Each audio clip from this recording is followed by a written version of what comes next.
یہ قرآن ایک بابرکت کتاب ہے جسے ہم نے آپ صلی اللہ علیہ وسلم پر نازل کیا تاکہ لوگ اس پہ غور اور فکر کریں اور تاکہ اہل فہم اس سے نصیحت حاصل کریں۔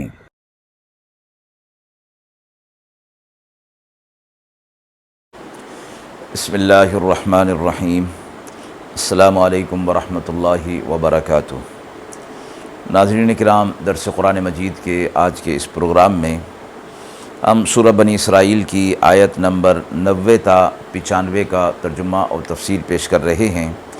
اور آخر میں پوچھے گئے سوال کا جواب ہوگا۔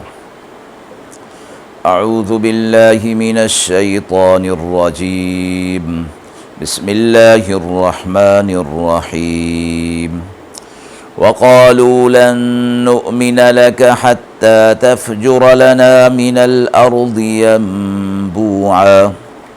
أو تكون لك جنة من نخيل وعنب فتفجر الأنهار خلالها تفجيرا أو تسقط السماء كما زعمت علينا كسفا أو تأتي بالله والملائكة قبيلا أو يكون لك بيت من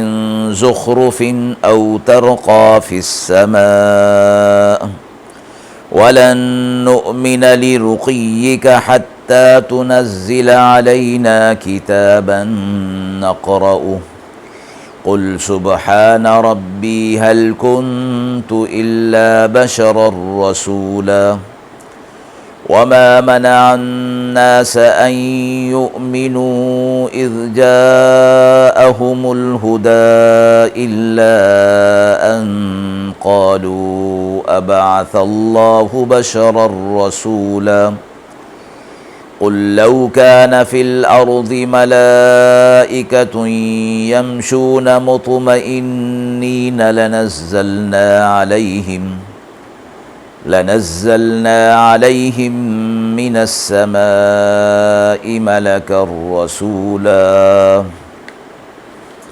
آیات مبارکہ کا ترجمہ ملاحظہ فرمائیں۔ اور کہتے ہیں کہ ہم آپ پر ہرگز ایمان نہیں لائیں گے جب تک کہ آپ ہمارے لیے زمین سے کوئی چشمہ جاری کر دیں، یا آپ کے لیے ہو جائے ایک باغ کھجور اور انگور کا اور اس کے بیچ میں نہریں چلا کریں، یا آپ ہم پر آسمان گرا دیں ٹکڑے ٹکڑے کر کے جیسا کہ آپ کہتے ہیں، یا اللہ لے آئے فرشتوں کو ہمارے سامنے، یا ہو جائے آپ کے لیے ایک سنہرا گھر، یا چڑھ جائیں آپ آسمان میں، اور ہم نہ مانیں گے آپ کے چڑھ جانے کو جب تک نہ اتار لائیں ہم پر ایک کتاب جسے ہم پڑھ لیں۔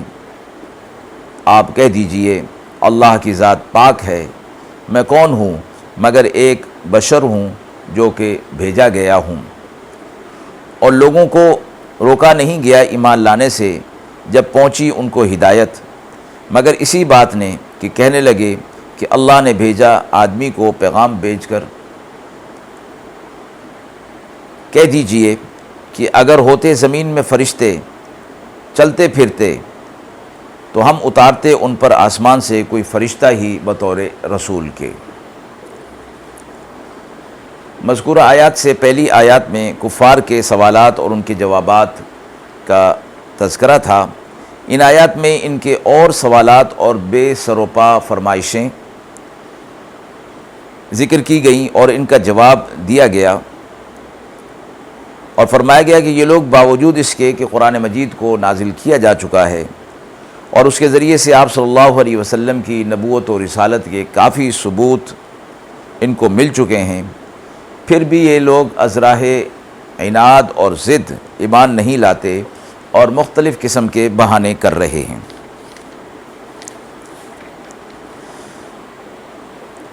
کفار جو آپ صلی اللہ علیہ وسلم سے سوالات اور فرمائشیں کر رہے تھے اور اس چیز کو اپنے ایمان کی شرط قرار دے رہے تھے، وہ سب کی سب ایسی تھیں کہ جنہیں سن کر انسان یہ سمجھ سکتا ہے کہ یہ ایمان نہ لانے کا ایک بہانہ ہے اور اس کے علاوہ اور کچھ نہیں۔ ایسے سوالات سن کر عام طور پر انسان جواب دینے کے بجائے غصہ اسے آ جاتا ہے اور وہ جواب بھی اسی انداز کا دیتا ہے، مگر ان آیات میں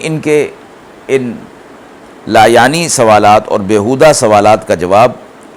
اللہ تبارک و تعالی نے اپنے رسول صلی اللہ علیہ وسلم کو تلقین فرمائی، اور وہ قابل نظر ہے اور مصلحین امت کے لیے ہمیشہ یاد رکھنے اور لاہ عمل بنانے کی یہ چیز ہے کہ ان سب کے جواب میں نہ تو ان کی بیوقوفی کا اظہار کیا گیا اور نہ ان کی شرارت کا، نہ ان پر کوئی فقرہ کسا گیا، بلکہ نہایت واضح اور حقیقت پسندانہ الفاظ میں یہ واضح کر دیا گیا کہ تم لوگ شاید یہ سمجھتے ہو کہ جو شخص اللہ کا رسول ہو وہ اللہ کے ساتھ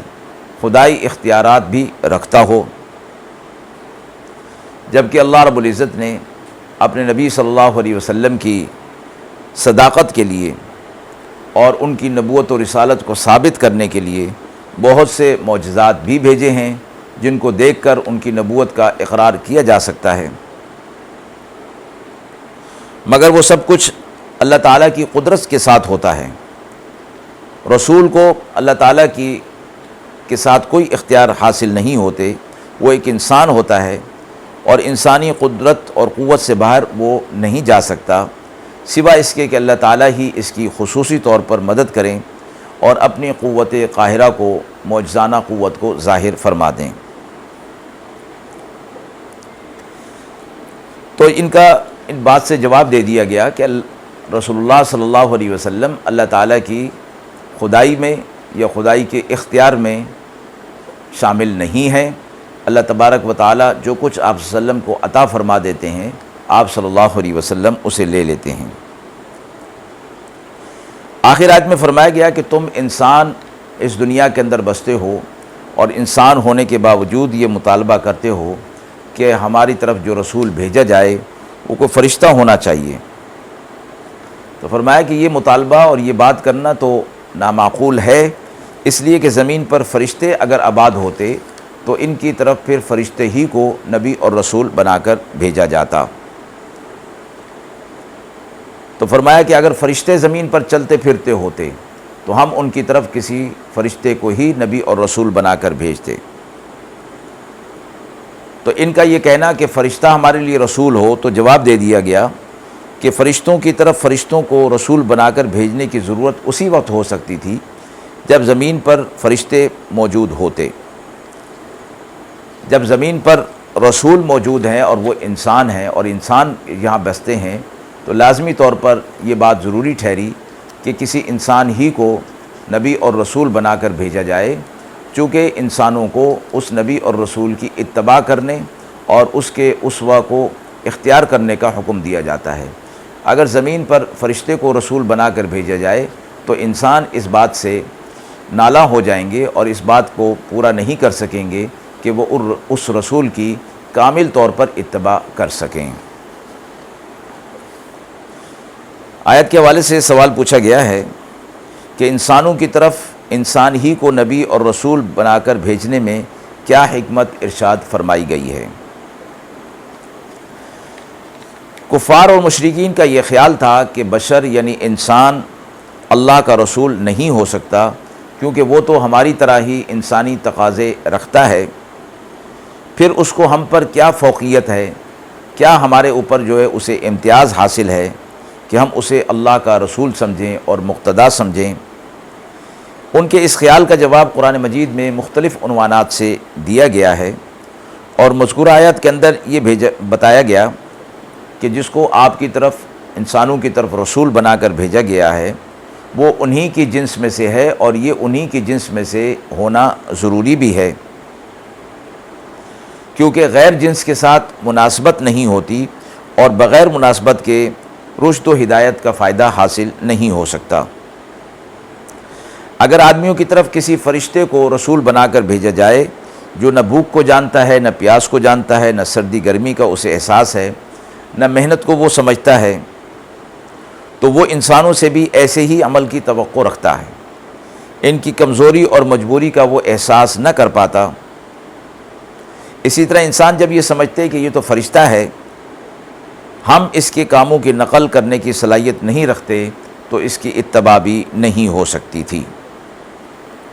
وآخر دعوانا ان الحمد للہ رب العالمین۔